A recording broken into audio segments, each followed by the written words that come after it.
பரந்தூர் மக்களுக்கு துணையாக இருந்து விமான நிலையத்தை வரவிட மாட்டேன் என தாவைக்க தலைவர் விஜய் தெரிவித்ததாக சிறுவன் ராகுல் தெரிவித்துள்ளார். இச்சிறுவனின் வீடியோவை பார்த்தே போராட்ட களத்துக்கு வந்ததாக ஏகனாபுரத்தில் விஜய் கூறிய நிலையில் அவருடன் நமது செய்தியாளர் சுபாஷ் நடத்திய கலந்துரையாடலை தற்போது பார்க்கலாம். ராகுல் ரொம்பவே பரிச்சயமானவர். அவர் கொடுத்த ஒரு சின்ன பேட்டி தமிழக வெற்றிக் கழக தலைவரும் விஜயும் அதை உன்னிப்பா கவனிச்சு ராகுலோடைய பேச்சு தான் என்னை இந்த களத்துக்கு வர வச்சிருக்கு அப்படின்றத இன்னைக்கு சொல்லியிருக்காரு. ராகுல் நம்ம கூட இருக்காரு. என்ன ராகுல், விஜய் என்ன சொன்னாரு பாத்தீங்களா? பார்த்தேன். ரொம்ப அழகா பேட்டி கொடுத்துக்கிறேன். இன்னும் எதற்காக பேட்டி கொடுத்துங்கிட்டாரு, இந்த மாதிரி இந்த ஊர் எங்களுக்கு வேணும் அப்படின்னு சொல்லி பேட்டி. சரி உங்க கூட இருந்து நான் இது பள்ளி எல்லாத்தையும் நான் உங்க கூட இருந்து துணையா இருக்கிறேன் அப்படின்னு சொல்லி சொன்னேன்.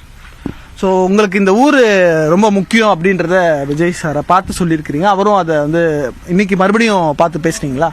உங்க கூட துணையா இருந்து நான் இந்த ஏர்போர்ட் வராம பாத்துக்கிறேன்னு சொல்லி சொன்னேன். பசுமையான இடத்தை அழிச்சிட்டு விமான நிலையம் தேவையான்னு சொல்லிட்டு ஆதரவாக வந்தார் அவர்.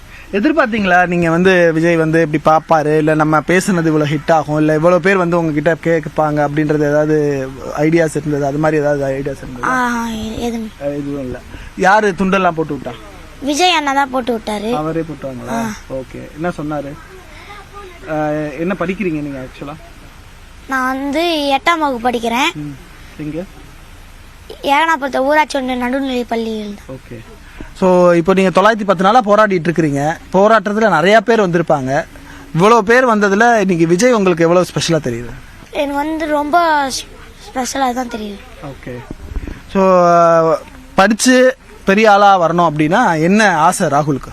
நாங்கள் படித்து பெரிய ஆள் ஆகுதுக்கு நான் போலீஸ். ஸோ ஏகனாபுரத்துலேருந்து உங்களுடைய குரல் சென்னைக்கு வரையும் கேட்டு ஒரு கட்சியோட தலைவரும் அதில் பேசியிருக்காரு. அப்படிப்பட்ட இருக்கக்கூடிய ராகுலுடைய பேச்சு ரொம்ப கவனிக்கக்கூடிய ஒன்றாக இருக்கு. தொடர்ச்சியாக அவங்க போராட்ட களம் இந்த ஊரை பொறுத்தவரை இந்த ஊர்லேயும் அதோடைய உயிர்ப்பு ரொம்ப அதிகமாகவே இருக்குன்றத நம்மளால் பார்க்க முடியுது. ஒளிப்பதிவாளர் சேகருடன் நியூஸ் 18 தமிழ்நாடு செய்திகளுக்காக சுபாஷ் பிரபு.